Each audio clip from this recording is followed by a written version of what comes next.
Let's add an effect to a video clip.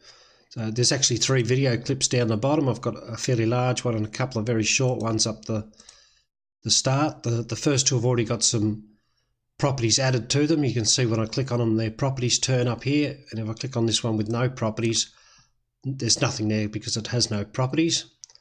So we'll click on the effects tab, and we're going to add speed to it, which is under the subheading of motion. And you can double click them, or there's little arrows there. You can click the arrow to the left of the heading, and we just grab speed and we drag it down onto the clip. We're going to make this 1000%, so we can just type another 0 in there, as 100% is the default speed. And there you go, you can see it's shortened it up quite a bit, went from a 6-minute clip down to less than a minute. We'll just stretch it out so you can see it a little bit better. And now when we click on it, we get our speed, the same as these other ones. Their properties turn up. If you want to remove it, you can hit the trash can up here, this little red trash can, like that, and there it goes. Or we'll drag it back down. Let's make it 1500% this time, and we've saved another 10 or 15 seconds there. You can also, where it says speed here and it goes blue, you can actually drag there with the mouse, like that. And we can see there's some more properties down here. I don't know what they do. I think I just changed that by clicking in there. I think that was on 1 by default, but anyway, you can play with that. You've seen how you add the speed to it. We'll just click in here a little bit. We'll play a little bit of the video. You can see that's going through those menus rather fast. There's obviously quite a few effects in here. For example, under fade, we have fade from and fade to black. And I'll give an example of that. We're going to fade from black on this one, and we're going to fade to black on this one here. So if we play a little bit of this clip, fades to black as it leaves one clip, and then fades from the black as it comes back in. We'll try another effect. We'll go for a transform. And so we'll just drag a transform down onto the clip. We can see again the properties all turn up. I certainly don't know what they all mean, but I'll just move a couple of parameters around a little bit here and you'll get the idea. If we play that clip now, it's doing all sorts of crazy stuff, as you can see. We can probably adjust that on the fly, like so.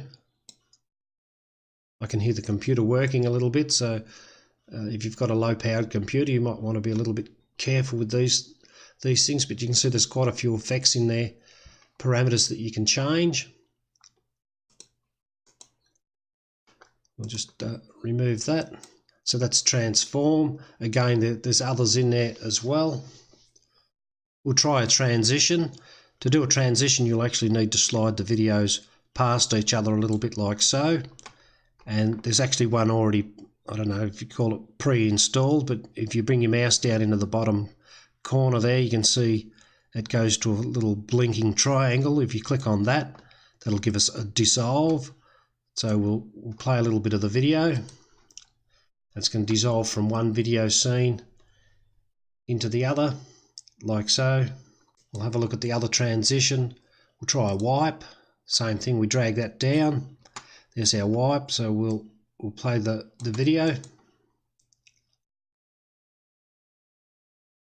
Looks pretty much the same as the other. I don't know if that's not working properly on my computer or not, but that's what I got. And again, we'll delete the wipe. This one here works well on the computer. I tried this one the other day. So we'll have a look at this. Video quality measurement, we'll play a little bit of that. It's split the screen top and bottom, like so.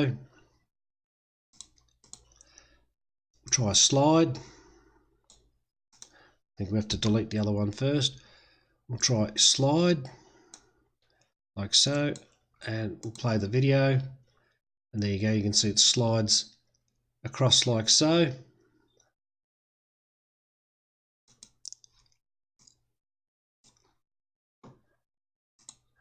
Dissolve we already tried. We'll try a region. I had to play with this one the other day. try region. We click the playhead on there and we click on it. See, all our properties have turned up. We've also got these red dots around the screen, so I'll drag that down a little bit like so, and we'll just give that a play, see what we get.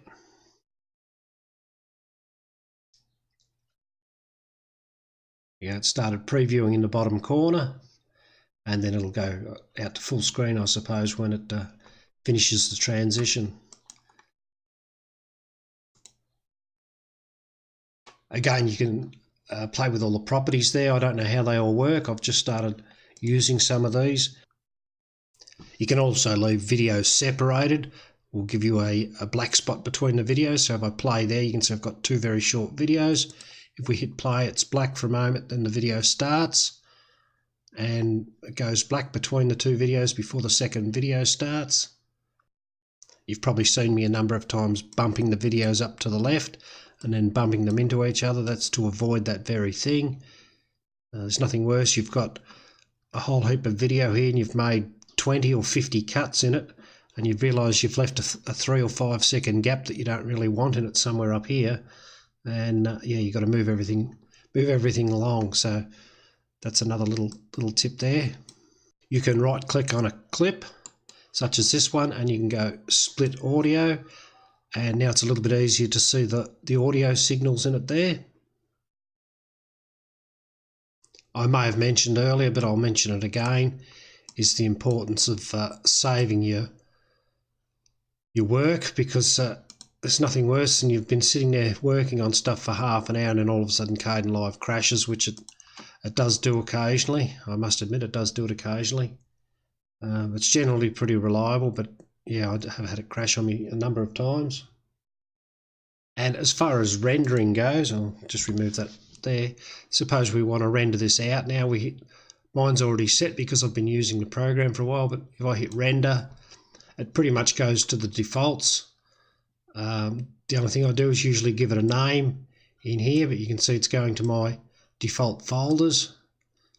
So I would just give it a specific name in there. Down the left here, you can choose different outputs. I pretty much just take MP4 at H.264, mainly for YouTube. You can set some favourites and whatever in there. So there's actually quite a bit of stuff just on the rendering pop-up that you get here. Cues. You can make it shut the computer down when it's finished, which is pretty handy. You can set it to do a job, go to bed or something, go to work, whatever you're doing, and the computer will shut down when it's finished.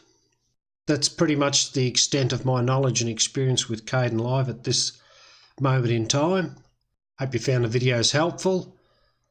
Don't be afraid to leave a comment or some feedback down the bottom there. And I've left a little bit of a bonus for you on the end here. You might want to crank your speakers up for it. It's a little bit of Australia for you.